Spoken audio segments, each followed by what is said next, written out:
the Frankfurt Stock Exchange. So back at home, it's a big day for Nigeria's Monetary Policy Committee. We're expecting the Central Bank Governor, Godwin Emefiele, to read the communique of the policy meeting within the hour. That should be coming within the next 30 minutes. We're opening our studios live here as always for you, but some of the panelists are already here to take us through what their thinkings are about where this final meeting for the year, political times for rich decisions. We're trying to take a look back at all the policy meetings of the year and what the markets have been made to make of them. And of course, we'll take a few glasses and take a look ahead. What's the outlook for the economy, the monetary policy and markets in the new year? This is the final meeting for the year. Next year is going to be a total kettle of fish, from elections to swearing in on May 29. So we're back to 2014, 2015 all over again. Let's welcome to the program Adedayo Bakare, who is the macroeconomic strategist at Afrinvest, is with us here live at our headquarters in Lagos. Thank you very much. It's good to have you. Thanks for having me. Good afternoon. We appreciate your time. And also joining us via our studios at the Nigerian Stock Exchange in downtown Lagos is Victor Chiaza, who's the head of research at FSL Securities Limited. Victor, thank you very much for coming through. We appreciate your being here as well. Yeah, nice to be here. Victor, thank you very much. We'll get to you in just a moment.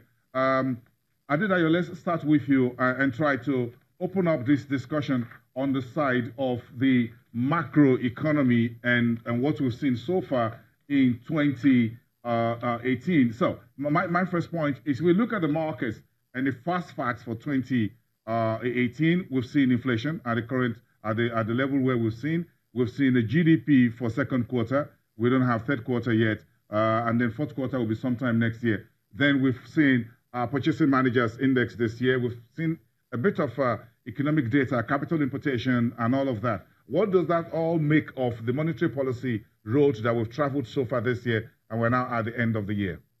Okay, so 2018 has been a tough year.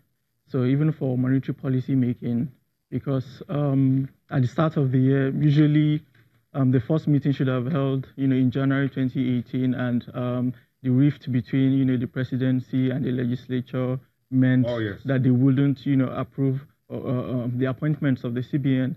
And since then, initially, the expectation coming into 2018 was that the market should see a monetary easing of MPR, which closed 2017 at around 14%.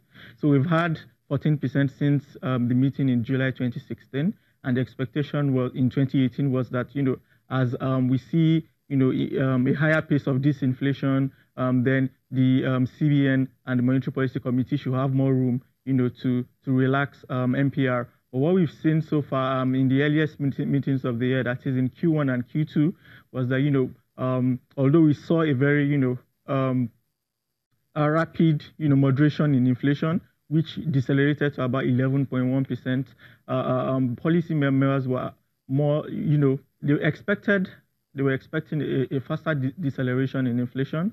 And also, later in the year, we discovered that towards May, June, up till now, we see that global risks, emerging market risk, frontier market risk, intensified. And there was a lot of, capital outflows. And in a way, we think that kind of, changed the approach of the CBN and its MPC so far this year. So the focus has really been in trying to attract and retain capital, as well as, to support reserves and to maintain exchange rate stability. The plan is, if we have, stable exchange rates, then that should be positive for price stability. Okay, we'll talk more about this when we come back after the break. This is your special edition of Your Business Incorporated. Stand by, everyone. We'll be back in 2 minutes.